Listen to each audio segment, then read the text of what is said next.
My son didn't even look up from his phone when he told me my bedroom was just a storage space now. He chuckled. Like the life I'd lived inside those four walls for 36 years was some kind of joke. What he didn't know was that 2 days earlier, I'd already signed the papers that would decide exactly who was a guest in this house and who wasn't. Before I tell you how a laughing comment from my own child turned into a full-blown war over the home I built, I want to know something from you. From which city and country are you watching this right now? Tell me in the comments. Because family drama hits different, depending on where you grew up. You're listening to this on a channel where we don't let betrayal slide quietly under the rug. We talk about justice, boundaries, and what happens when you push a good person too far. So before we dive in, make sure you hit that like button, subscribe, and tap the notification bell. That way, you won't miss the moment when the people who thought they were in control realize they were just living on borrowed kindness. Now, let me take you back to the day my quiet lakeside life in northern Wisconsin started, to unravel one harmless favor at a time.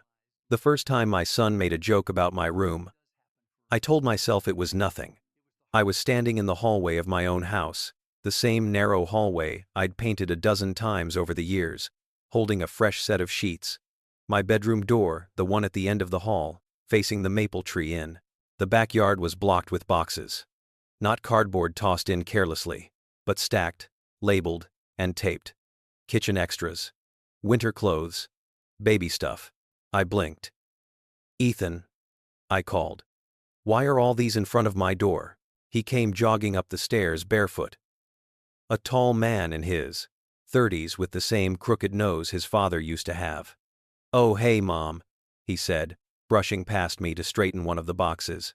"Yeah, about that. We figured we could use this room for storage for a bit. It's closer to the stairs." I stared at him. "This room," I repeated slowly, "is my bedroom." He smiled like he was explaining something simple to a stubborn child. "Technically, it was your bedroom.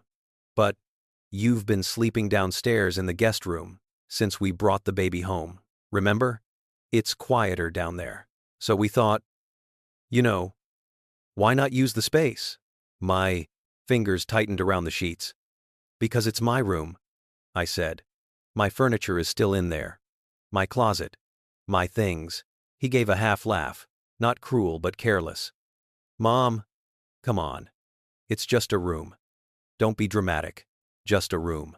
The same room where I sat up with him when he had fevers as a boy. Because it was closest to the bathroom. The room where my husband, Paul, and I fell asleep holding hands after his last round of chemo. The room where I'd cried quietly into the pillow when the house felt too big and too empty without him. "Don't worry," Ethan added, turning back toward the stairs. "If you really want to move back in there someday, we'll clear it out. Someday. Like I was a guest. Like I needed permission." I didn't say anything. I watched him disappear down the stairs and heard his wife, Jenna, call from the kitchen about the casserole in the oven. I listened to my granddaughter's cartoon, blaring on the living room TV. My house was full of sound, of people, of life, yet I had never felt more pushed to the edge.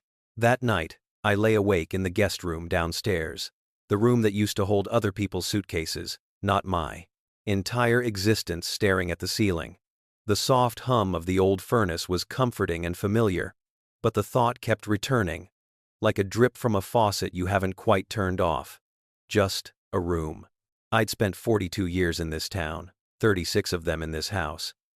I was the one who picked out the lot near the lake, who argued with the contractor about the kitchen layout, who chose the crooked maple sapling because the nursery girl said it would grow into itself. I was the one who signed the deed, twice, after Paul died, to refinance. Every nail, every floorboard, every cabinet door had passed through my hands. Just a room. I didn't know it yet, but that little laugh in the hallway was the first crack.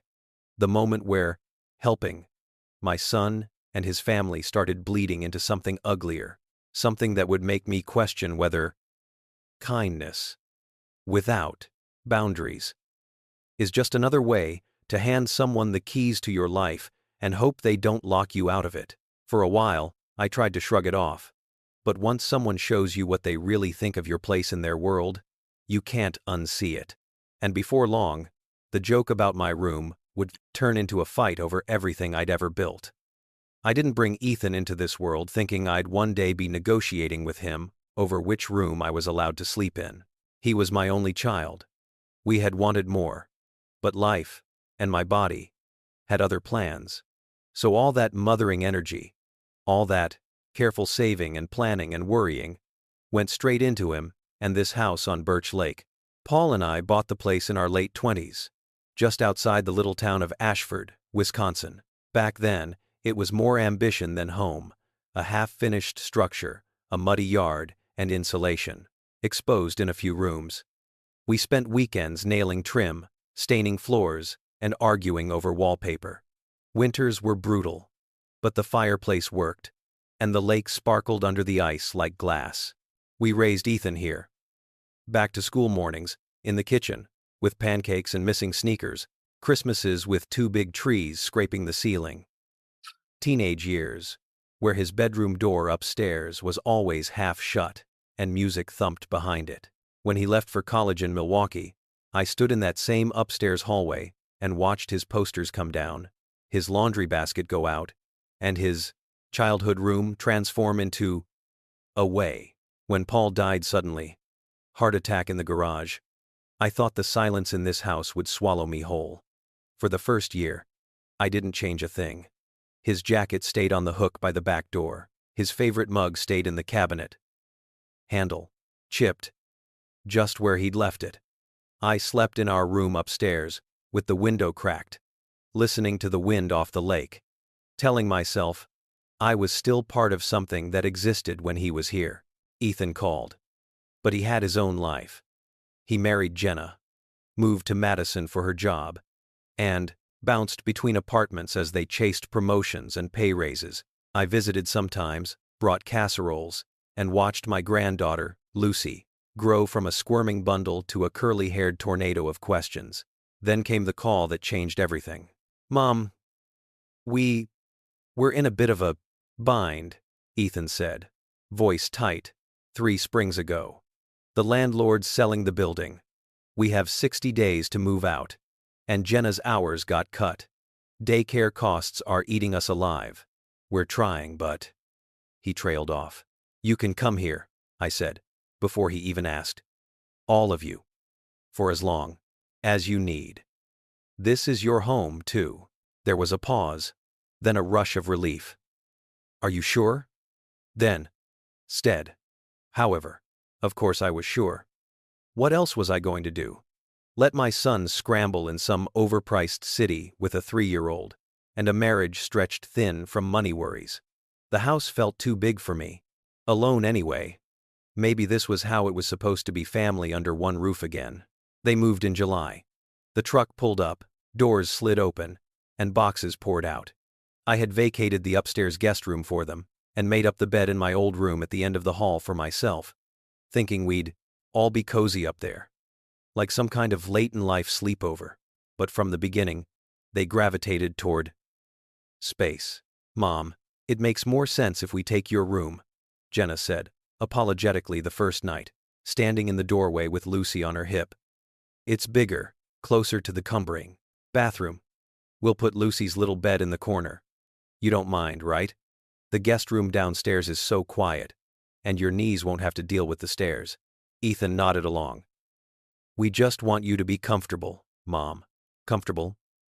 That word sounded nice at the time. Thoughtful, even. My knees did ache on cold mornings. The guest room downstairs had a view of the lake through the sliding glass doors. I told myself it was a win-win. For a while, it actually was nice. The house filled with the smell of coffee, and baby shampoo, and Jenna's vanilla candles. Lucy's drawings ended up taped on the fridge. Ethan grilled burgers on the deck like his father used to. We took evening walks down to the dock and watched the sunset bleed pink into the water. But slowly, almost imperceptibly, the center of gravity shifted.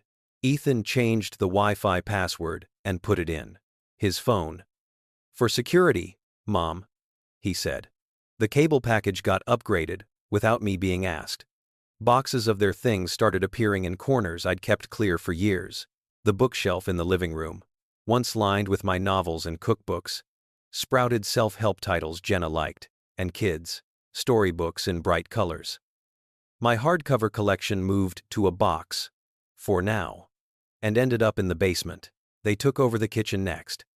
I woke up one day to find my old copper pots replaced with sleek stainless steel.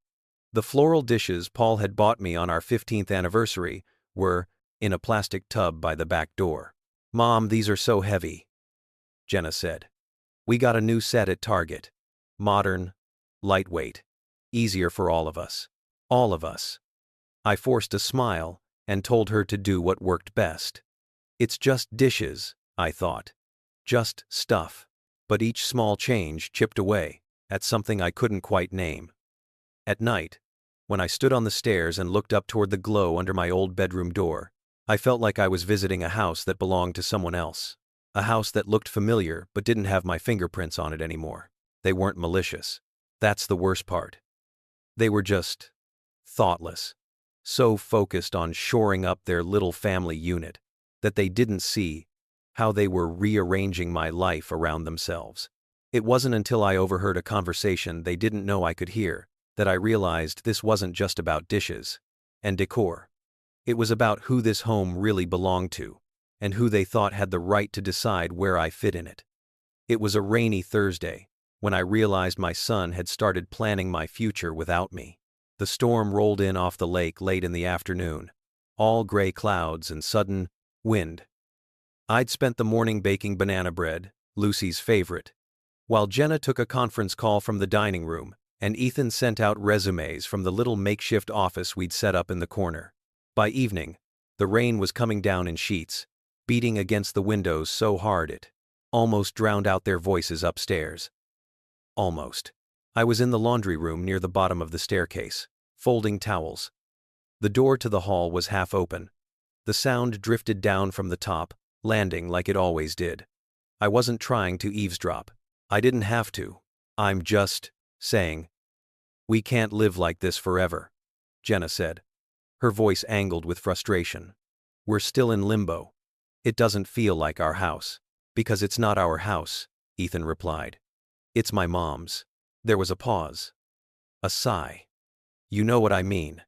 Lucy needs stability. A real room. Not this we'll see situation. Your mom has all this space, and she's not getting any younger. At some point, we need to think about, I don't know, making things more permanent." "Permanent how?" Ethan sounded wary. "I've looked into it," Jenna said quietly, and my hands froze over a towel. "There are ways. We could talk to her about putting the house in joint names, or at least setting up some sort of transfer in case something happens. God forbid she falls or—" Her voice lowered, but I caught the word facility. Facility. My heart thumped painfully. I stood, perfectly still, the laundry room suddenly too warm, too small. The fluorescent light hum above me grew louder. "Jen, I don't know." Ethan sounded torn. "She's fine. She's only 69. And she loves it here. Dad's buried in this town, remember?" "So?" Jenna said. "We're here every day, dealing with her moods and her old lady habits. She's not some stranger," he cut in, sharper now. "She's my mother." Another pause. Rain shuddered against the siding. "I'm not saying we throw her out," Jenna said finally. "I'm saying we make a plan. We can't keep living in someone else's house, with no security. What if she decides to leave it to some charity, or your cousin, or sells it to move into one of those retirement communities, with all the little bungalows and yoga classes? Where does that leave us? Where does that leave us?" As if I were the unstable one. As if they were the ones who needed protection from my whims. Not the other way around. "I'll talk to her," Ethan said, and something in his tone resigned. Practical hurt more than if he'd shouted. Not about legal stuff yet. Just about space. Start with that room, Jenna said. We need somewhere to put things. She's been downstairs for months. She'll get used to it. It's just a room. There it was again. Just a room. I realized then that this wasn't random. They'd been talking like this for a while. Maybe not with the words nursing home or power of attorney spelled out loud yet, but the line was drawn. Their future on one side, my house on the other. The next day, they started moving boxes. They were careful at first. A few suitcases, a tub of winter coats, and spare bedding. Then the treadmill. Then the plastic storage towers of holiday decorations. We'll just put 2 of them in here until we figure out the basement, Ethan said, out of breath, as he maneuvered things past me in the hall. I pressed my back against the wall and watched him disappear into my bedroom, my former bedroom with another load. Each time, the doorway stayed open a little shorter. A little. Less light spilled out. Late that night, after they'd all gone to bed, I crept upstairs. The hallway felt longer than I remembered. I stopped at the doorway and looked in. My bed was still there, pushed against the far wall. The quilt I'd sewn the winter Paul was sick was neatly folded at the foot. My dresser sat along the left wall, but the drawers were partly open, half empty. Boxes were stacked in front of the closet, labeled in Jenna's neat block letters. I stepped in, the floorboards creaking softly. My reflection in the mirror looked like a guest who had wandered into the wrong hotel room. I ran my hand over the quilt, over the wood grain of the dresser, and over the brass knob of the closet door I used to yank open in a hurry. From downstairs, the faint glow of the TV flickered under the living room ceiling. My house, my things, my history, and somehow, I was the one tiptoeing. I didn't confront them that night. I didn't storm into their room or demand the boxes be moved. Instead, I went back down to the guest room, shut the door, and lay awake. My mind flipping between 2 images. My son laughing, "It's just a room," and Jenna's voice saying, "We can make things more permanent." The next morning, Ethan asked if he could borrow my car for a quick drive into town. He came back with grocery bags and a folder from the bank. He put the groceries away. The folder disappeared into the desk drawer. It's never one big thing at first. It's a drip. And if you don't patch the leak, one day you'll look down and realize you're standing in water up to your knees, wondering when it got so deep. If you've ever heard family talk about your future like you're not in the room, you already know. That's the first little betrayal that tells you a bigger one is coming. If you think this was bad, stay with me. Because what they tried to do next didn't just threaten my room, it threatened my entire life's work. A week after the rainy day conversation, the sun came out and pretended everything was normal. Ashford is beautiful in the fall. The maples along Birch Lake turn shades of fire, scarlet, orange, and gold, and their reflections ripple on the water like a painting someone keeps smudging with their thumb. People drive up from the city just to take pictures. I've always loved it. This year, the colors made me feel uneasy, like the world was changing faster than I could keep up. Ethan seemed lighter. He started whistling in the mornings, his laptop open on the dining room table, spreadsheets and job listings glowing on the screen. Jenna took more video calls, her hair smoothed into a neat bun, coffee mug in hand. They were moving forward, planning something, and I was determined to believe it was good. Then the bank called. I was in the garden, pulling up the last of the tomatoes, when the house phone rang inside. Almost no one uses the landline anymore, except the clinic and the bank. I wiped my hands on my jeans and hurried in. "Hello?" I said, tucking the phone under my chin as I opened the fridge with my free hand. "Mrs. Lawson?" A woman's voice said. "This is Diane from Lakeview Credit Union. I'm calling to confirm our appointment for tomorrow at 2 o'clock regarding the home equity line of credit." I froze, one hand on the carton of milk. "I'm sorry. What appointment?" There was a shuffle of papers on her end. "It says here, meeting with primary homeowner, Marjorie Lawson, and co-applicant, Ethan Lawson, to discuss terms for a potential line of credit against the property at 42 Birch Lane. My heart thudded once, hard. I didn't make that appointment, I said. Silence. Then, oh, perhaps your son did on your behalf? He was in the branch last week, asking about options. I assumed you knew, Mrs. Lawson. If now isn't a good time.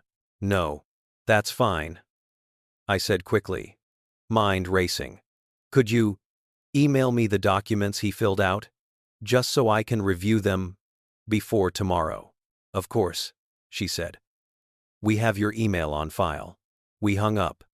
I stood in the kitchen, the hum of the refrigerator loud in the sudden quiet. Ethan have been at the bank. Not for a checking account or a car loan for my house. 10 minutes later, I sat at the little desk in the corner of the living room. Laptop open. The email from Diane was waiting. I clicked. There it was. A PDF with my name at the top.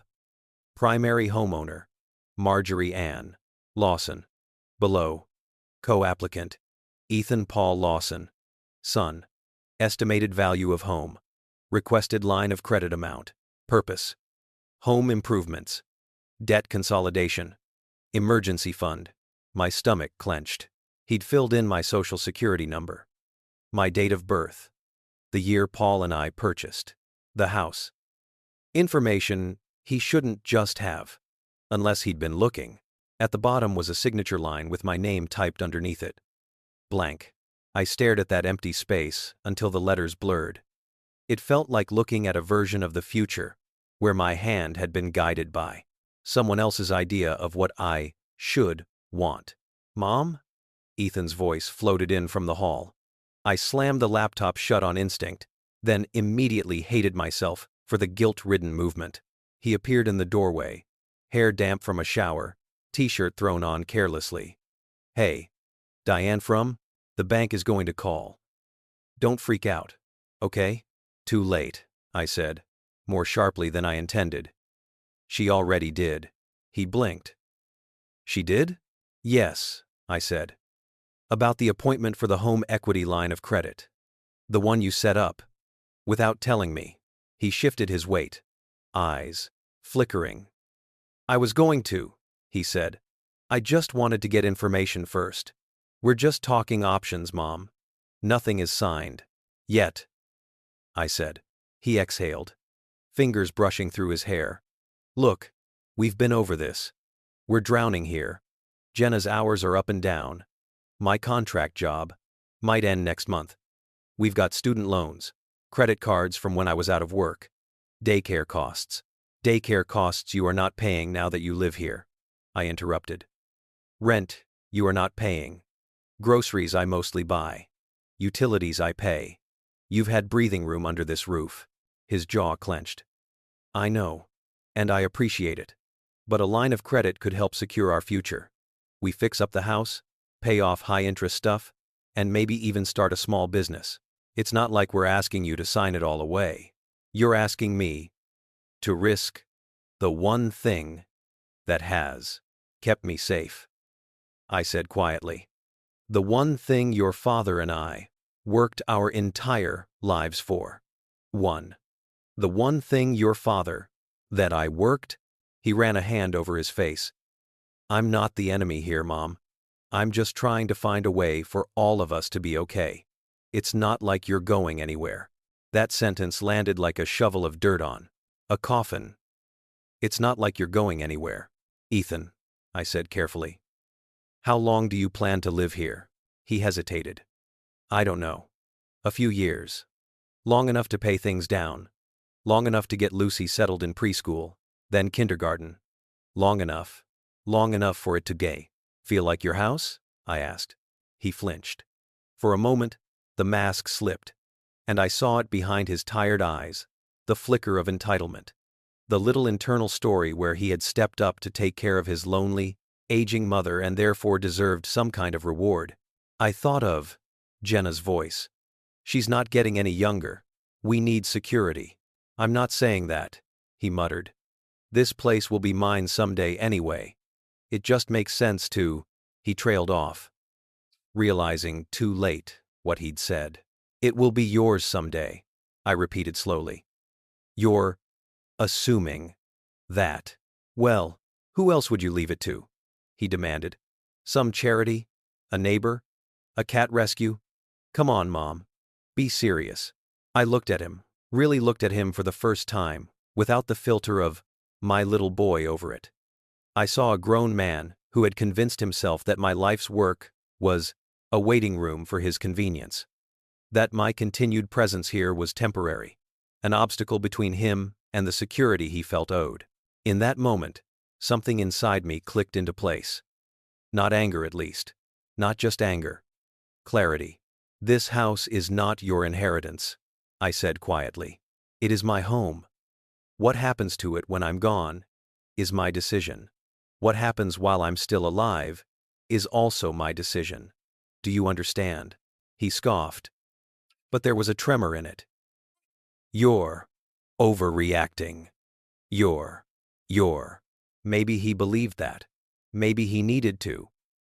Because if he admitted even for a second that he had overstepped, he'd also have to admit that all those small changes, my room, my things, my name on the bank forms, were not harmless. He walked away, muttering about me being stubborn, about how I never want help. The irony of that. Given who had moved into whose house would have been funny if it didn't sting so much. That night, I sat at the kitchen table with a pad of paper and a pen. The house creaked around me. Familiar. The clock on the wall.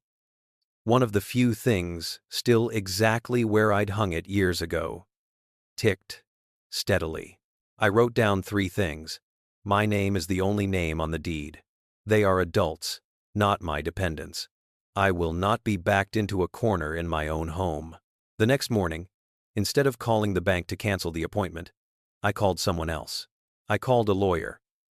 His name was Thomas Green, and he looked like the kind of man who'd seen every messy family story 3 times over. I found him through my friend Claire from church, whose son had gone through a nasty divorce and property dispute the year before. He's straightforward, she said. Won't sugarcoat a thing. You might not like what you hear, but you'll know where you stand. His office was in a converted house near the town square, with white siding and a squeaky front step. Inside, it smelled faintly of coffee and printer ink. I sat in a worn leather chair facing his desk, clutching my folder of documents like a life raft, deed, tax bills, insurance statements, and the email from the bank. So, he said, peering at me over his glasses, you own this house outright. No mortgage, no liens, no second loans. That's right, I said. Paul and I paid it off 10 years ago. He nodded, flipping through the pages. Your son and his family have been living with you. How long? 3 years, I said. It was supposed to be temporary. Things got comfortable. Then, complicated. I told him everything. The move. The shift from guests to pseudo-owners. The just a room comments. The boxes. In my bedroom. The conversation I overheard. The home equity application. As I spoke, my voice shook sometimes, not from fear, but from finally stringing all the little pieces together out loud. He listened without interrupting, pen tapping lightly against a yellow legal pad. When I finished, he sat back. First thing you need to understand, he said, is that you are not powerless here. Legally, this house is yours. They are not co-owners. They are occupants, by your permission. You can set terms for that permission. You can also withdraw it. He let that sink in. But they're my family, I said softly. My son. My granddaughter. I don't want to throw them out on the street. I'm not telling you to, he said. I'm telling you that you get to decide the rules under your roof. Right now, they believe there are none. Or that they're the ones writing them. That's not sustainable. Not emotionally. And certainly not legally.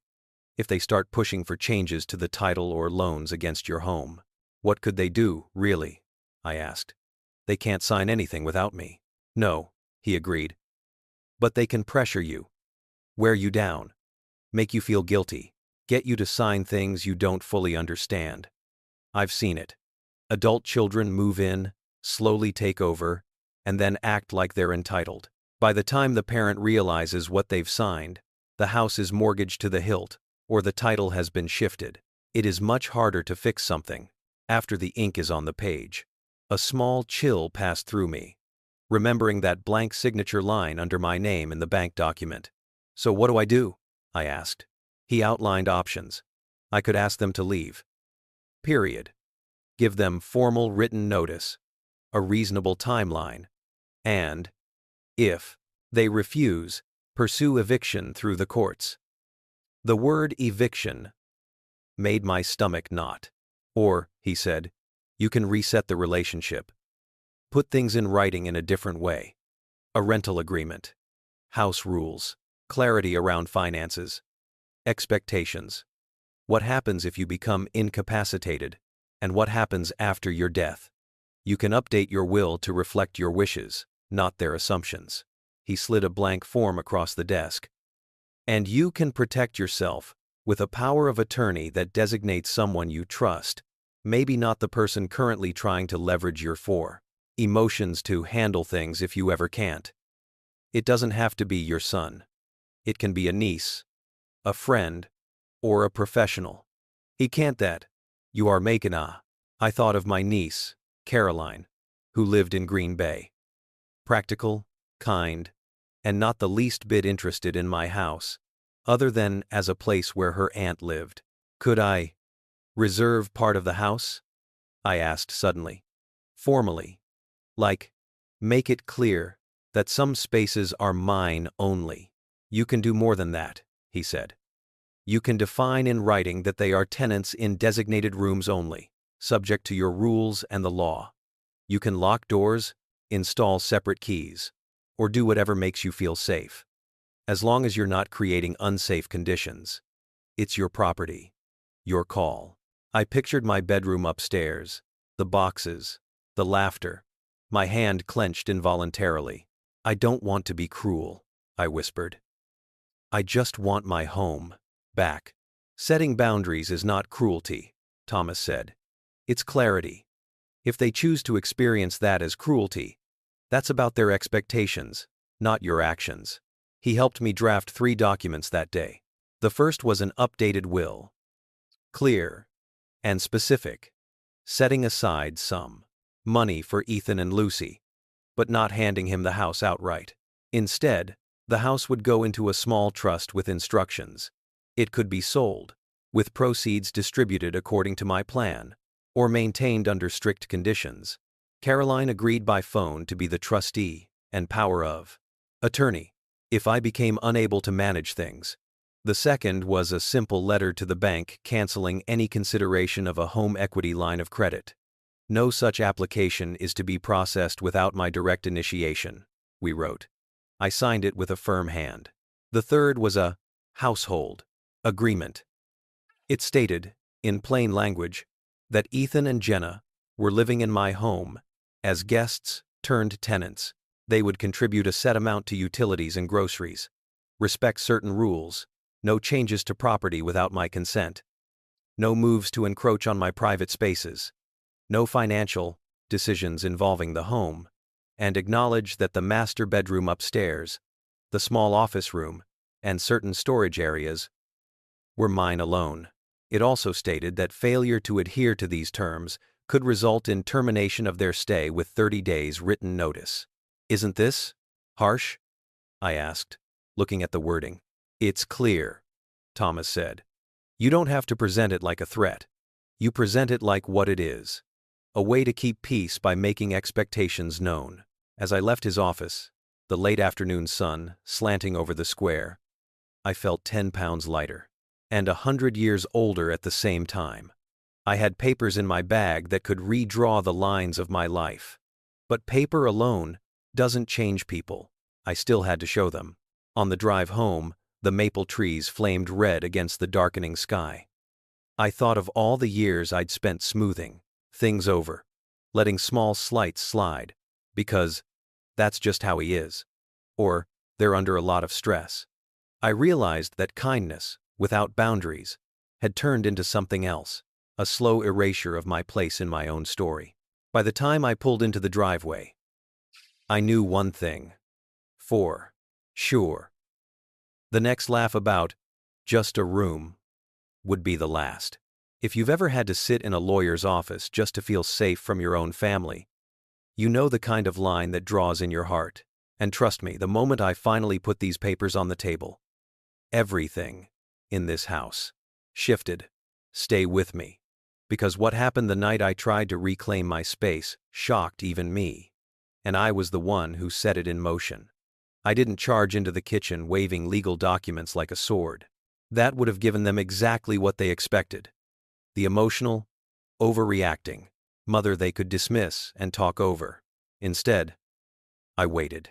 I waited 3 days, observing them as if they were strangers renting a room from me. Jenna on her laptop at the breakfast bar, Lucy scattering toys across the living room, and Ethan toggling between job listings and sports news, stretching his legs out on my coffee table as if he'd always been there. During those 3 days, I made 2 other small, practical moves. First, I contacted a locksmith. I'd known Vince for years. He used to run a hardware store in town before it went under, then shifted into doing lock and key work out of a little van with his name and number on the side. "Need some extra security, Marge?" he asked over the phone. "You could say that," I replied. The second thing I did was clear out my old bedroom. Not the boxes, it was time to deal with those, but my things. I didn't announce it.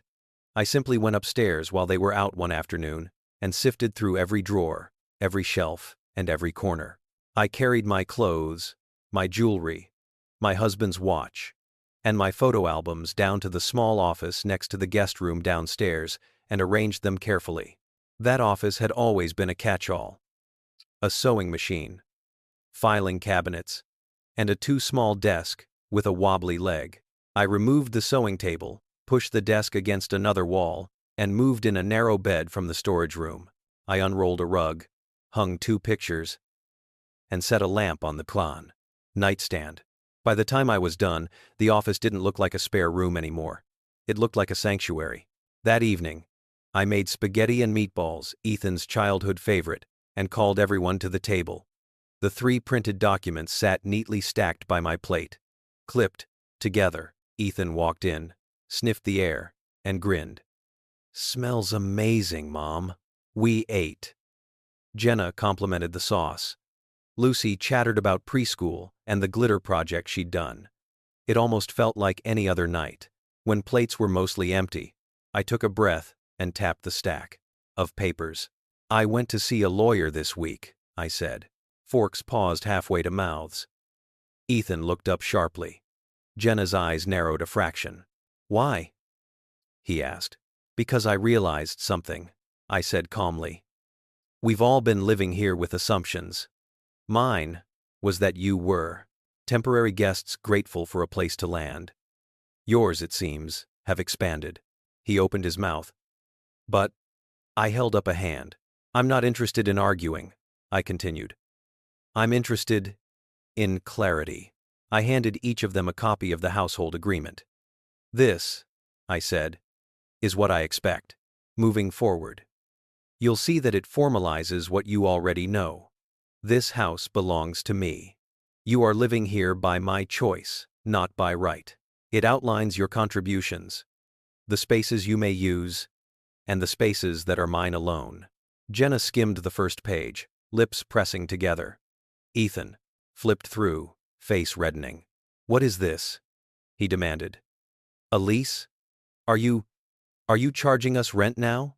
"A contribution," I said. "Much lower than you'd pay anywhere else. You can afford it now that your contract has been renewed." I nodded at the email I'd seen pop up on his laptop the day before. "And it will help cover the increased utilities and wear on the house. More importantly, it sets boundaries." Jenna looked up. "It says here, we can't occupy or alter the master bedroom or certain storage areas without your express written permission," she said.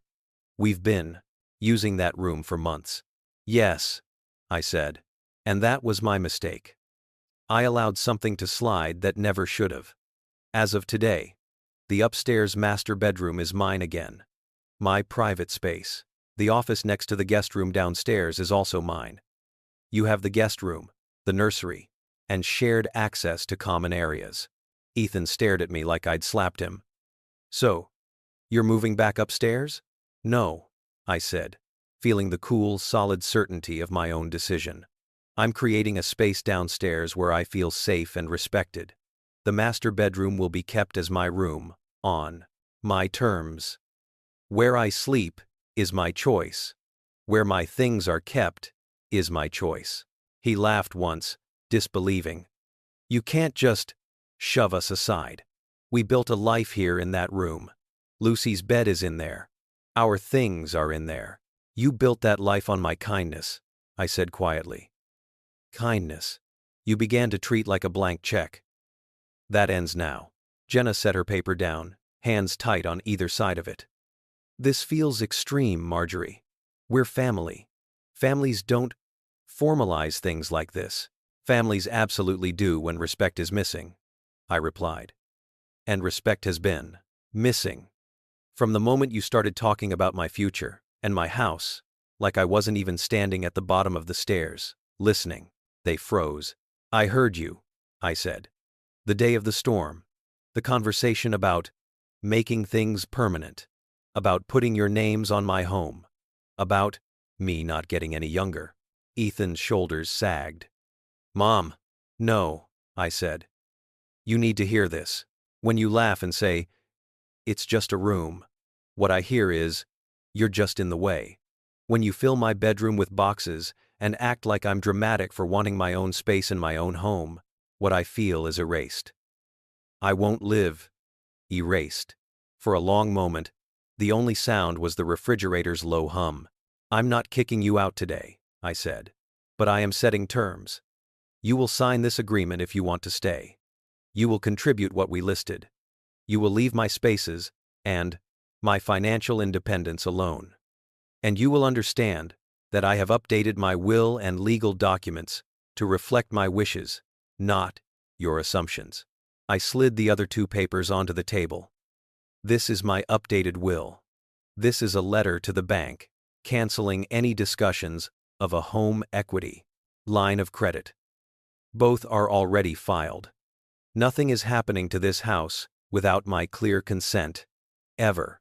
Ethan looked at the will as if it were a stranger's name on the page. So that's it? He said hoarsely. You don't trust me? Way. I don't trust the way you've started to think about this house, I answered. Those are not the same thing. But if you want trust, it has to be earned back with actions, not just words.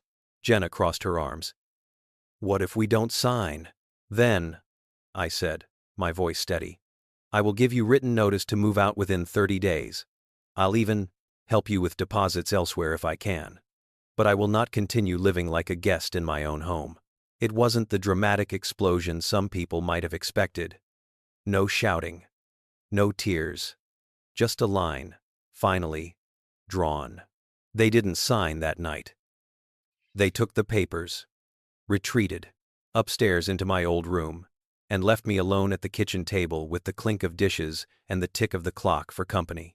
I went downstairs to my newly arranged office bedroom, closed the door, and turned the deadbolt Vince had installed earlier that afternoon.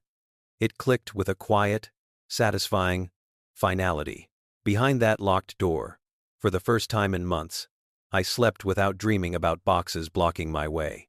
If you've ever sat across from people you love and watched them flinch at your boundaries, you know how hard this next part is. Because, when they finally decided how to respond, they didn't choose gratitude, they chose escalation. And that's when the locks on this house became more than metal. They became a message. They didn't sign. Days passed. The house felt stretched, thin with tension.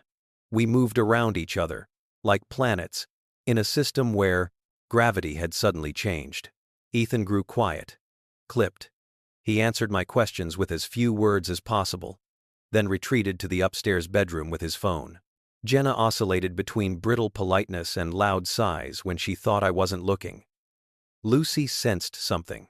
Because, she started asking, "Grandma, are you mad?" Every time. Voices even slightly sharpened. "I'm not mad at you, sweetheart," I'd say, hugging her tight. Grown-ups just forget how to talk sometimes. At night, I heard muffled conversations from above. "We can't sign that, Ethan." Ridiculous. It's like she's our landlord. In some ways, she is. It's her house. So what? We just let her jerk us around? What if she changes her mind again? We'll be back at square one. With no savings. We were at square one when she took us in. Well, maybe she shouldn't have offered if she was going to hold it over our heads now. I stopped listening after that. Not because it didn't hurt, but because I'd heard enough to confirm what I already knew. They didn't see my boundaries as protection for all of us. They saw them as an attack. The deadline I'd set for them to respond quietly, in my own mind, was 1 week. On the 8th day, nothing had been said. The agreement lay on the hall table, unsigned, a silent dare. That morning, I made coffee, fed the cat, and called Vince. "You still have those new lock sets?" I asked. "Always," he said. "When do you want me there?" "Today," I said. "If you can." He could. He arrived in his van around 11, toolbox in hand, wearing his faded, Green's hardware cap. I led him to the front door, the back door, the door to my new downstairs suite, and the door at the top of the stairs, leading to the second-floor bedrooms. "Are you sure about the upstairs one?" he asked quietly. "Very," I said. It didn't take long. The old locks had been installed when the house was built. I watched each one come out and go into a little plastic bag.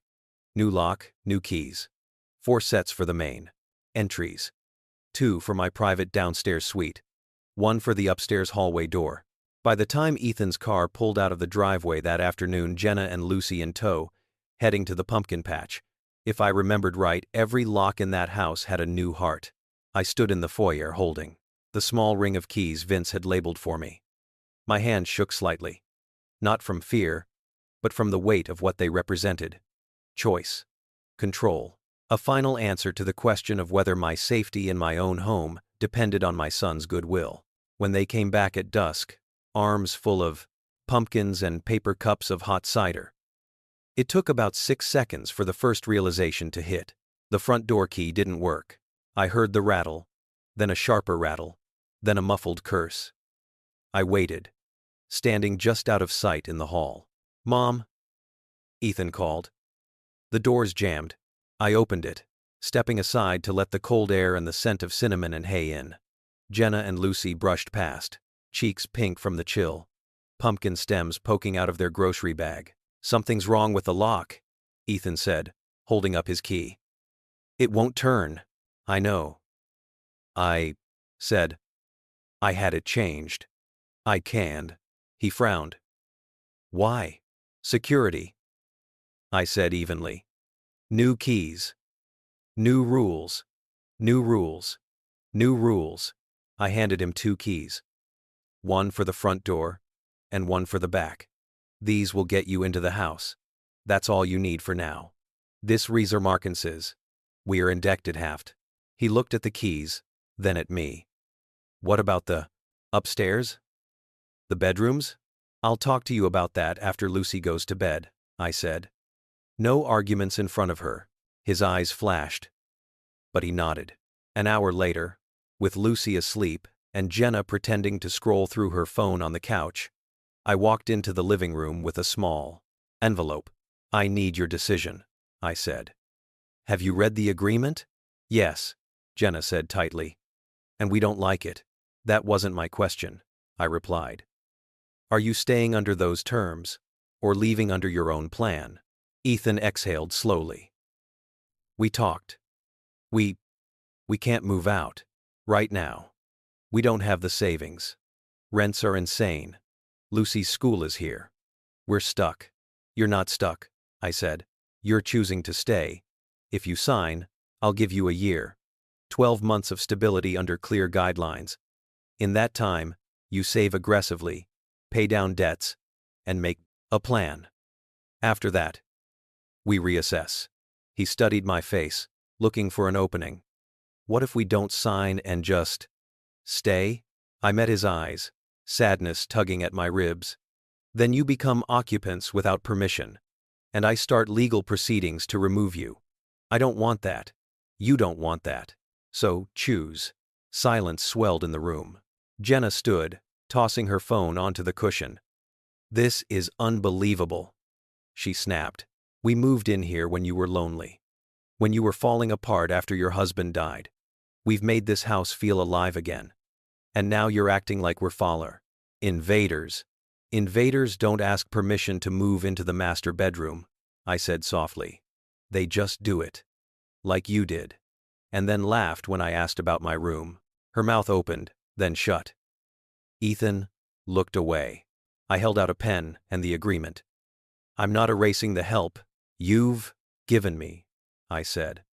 But I will not let you erase me. This is your last chance to show me you understand the difference. He stared at the paper for a long time. The clock on the mantel ticked through an entire minute. Then another. Finally, he took the pen. I don't agree with all of this, he muttered. You don't have to like it, I said. You just have to respect it. You just have to respect it. He signed. Jenna signed. I signed. The ink glistened wetly for a second before sinking into the fibers. Good, I said, taking the papers back. Now we move to the practical part. I handed Ethan a third key from the envelope. This opens the upstairs hallway door, I explained, which will be locked from now on, whenever I'm not up there. Jenna's eyebrows shot up. You're locking us out of the bedrooms? No, I said. You have access to the guest room and the nursery. This key will let you into that part of the upstairs. The master bedroom will have an additional lock that only I can open. That is my private space, whether I sleep there or not. My office downstairs has the same. You don't trust us not to snoop? Jenna asked incredulously. I don't trust you not to decide that my boundaries are negotiable, I said. This makes them non-negotiable. It wasn't about suspicion. It was about making the invisible line visible. The first time Ethan's old key failed to open the upstairs door the next morning, I heard the small clink and the sigh that followed. It sounded a lot like defeat. And yet, over the next weeks, something unexpected happened. Without the ability to drift freely into every space, they grew more careful. They knocked before entering my downstairs suite. They stopped reorganizing things in the kitchen. Without asking, Ethan began leaving envelopes on the counter, cash contributions. On time. As agreed. Jenna cooked dinner twice a week without complaining about the electric stove. The house didn't instantly feel harmonious. There were still sharp words, sulks, and slammed cabinet doors. But there was also something new. The faint outline of respect, traced in ink on paper, and reinforced every time a key turned in a lock. If you've ever taken back control in a situation where you were being slowly pushed out, you know the strange peace that comes with it. But peace doesn't always mean everyone's happy. Just that the rules are finally clear. And believe me, the real test wasn't them living under my rules. It was what happened when I gave them a chance to leave with dignity, and they assumed I never would. If you've made it this far, keep listening. The way this ends changed more than our address. It changed how I see the word family itself. Winter settled over Ashford, with its usual, quiet authority. The lake froze around the edges. The sky took on that soft, steel-gray hue that means you'd better find your thick socks. And the house creaked in familiar ways as the temperature dropped. Inside, things were functional. That's the only word I have for it. We weren't a happy sitcom family, laughing over board games. But we also weren't at war. The household agreement did what Thomas said it would. It turned vague resentments into defined responsibilities. Ethan found a better job full-time, Benefits. With a small engineering firm in town. He started leaving earlier in the mornings, tie slightly askew, thermos of coffee in hand. Jenna picked up more stable hours at a local accounting office. Their contributions to the house became regular and less grudging. For my part, I established new routines. Morning coffee alone on the back deck, breath rising in pale clouds, afternoons at the library, or volunteering at the church thrift store, evenings in my downstairs suite. Door closed, reading or watching old movies without someone else's sports, commentary drowning them out.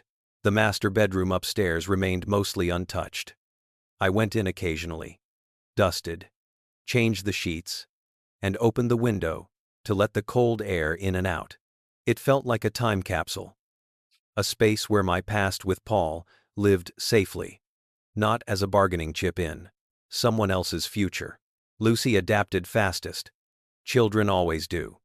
She learned which doors were Grandma's private doors and which ones she could burst through yelling, "Look at my drawing." She split her time between her little room upstairs and my cozy chair downstairs, where she'd curl up with a blanket and ask me to tell her stories about when her dad was her age.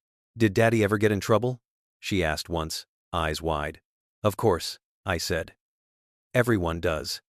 It's what you do after you're in trouble that matters." "Like say sorry?" she asked. "That's a good start," I said. "And then show you mean it." I wasn't sure if I was talking to her or myself. Months passed. Then, nearly a year after the night with the documents and the locks, Ethan knocked on my downstairs door one Sunday afternoon. I opened it to find him standing there, hands in his pockets, expression complicated. "Can we talk?" he asked. "Of course," I said, stepping aside. He sat on the edge of the chair, looking around my little suite like he was seeing it properly for the first time. The soft yellow lamp, the photos on the wall, the neatly made bed. "This is nice," he said. "I never really noticed." Minically noticed. "That's because you were busy trying to move me somewhere more comfortable," I replied, half teasing, half truth. He winced. "I deserved that." He took a breath. "We found a place," he said. "An apartment. Over on Maple Street, near the school. It's small, but it's ours." A strange mix of emotions rose in my chest. Relief, fear, pride, and sadness. "How soon?" I asked. "End of next month," he said. "We've been saving like you asked. We've got enough for the deposit, first month's rent, and a little cushion."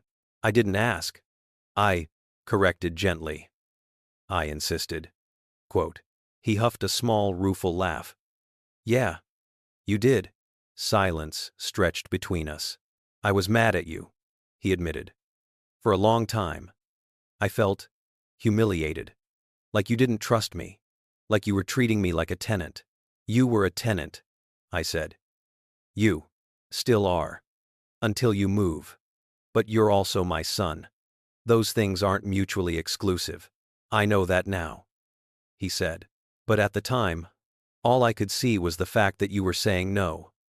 And I'm not used to you saying no. You always said yes. One more loan. One more semester. One more chance to move back in." I think I started counting on it without realizing. He stared at his hands. "Then when you drew the line, it felt like betrayal.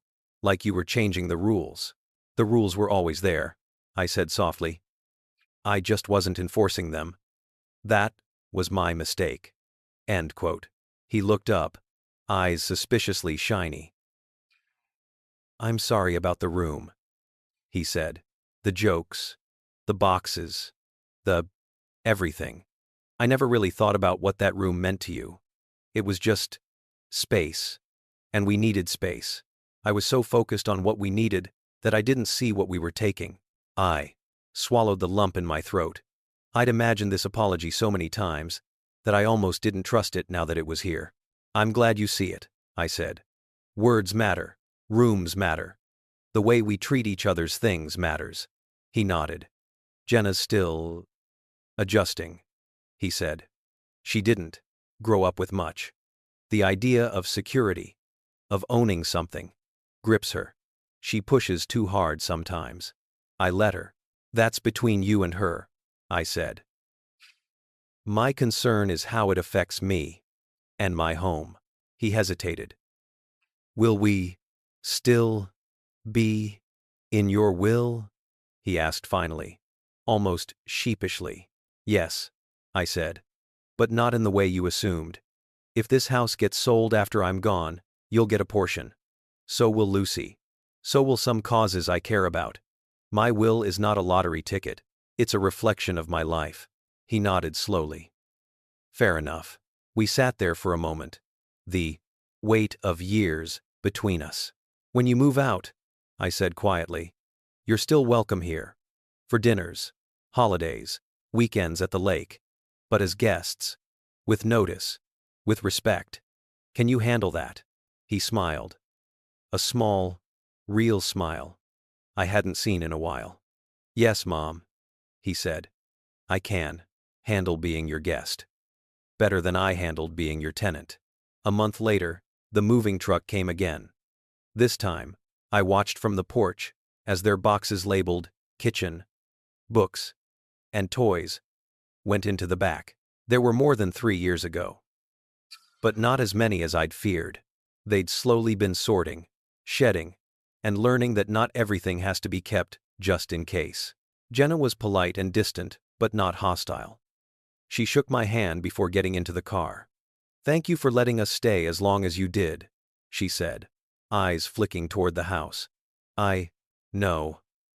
I pushed. Too much. We all did, I said. Pushing is how we find where the walls really are. Just remember, next time you're in someone else's home, that those walls were built before you arrived. She nodded, biting her lip. Then slid into the passenger seat. Lucy ran back up the front steps one last time and threw her arms around my waist. Grandma, will we still have sleepovers? She asked. Of course, I said, hugging her tight. But now, they'll feel special again. After they drove away, the house was quiet. Not empty, just quiet. I walked through each room slowly. The living room, where some of my books had returned to the shelves.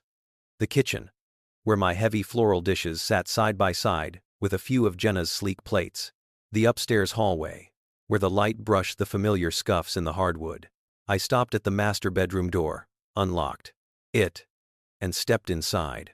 My bed waited, quilt smooth. The boxes were gone. The closet held only my clothes again. The air smelled faintly of lavender and old wood. I sat on the edge of the bed and let out a breath I felt like I'd been holding for 3 years. The locks on the doors hadn't just kept people out. They'd kept me in. Kept me from walking out of my own life to make someone else more comfortable. And as stubborn as metal can be, I realized, so can a person who finally remembers her own worth. The family had left this house before. Ethan was 18 then, heading to college. He'd returned this time as a grown man with his own family, and he was leaving again under very different circumstances. But in both cases, the house remained, and so did I. It's been 2 years since the moving truck pulled away from Birch Lane, tires crunching on the gravel, leaving me standing on the porch with my hands in my pockets and the winter sun in my eyes. People ask if I regret letting them move in. Sometimes I ask myself the same question when the house creaks at night and the wind howls off the lake like it always has. The truth is complicated.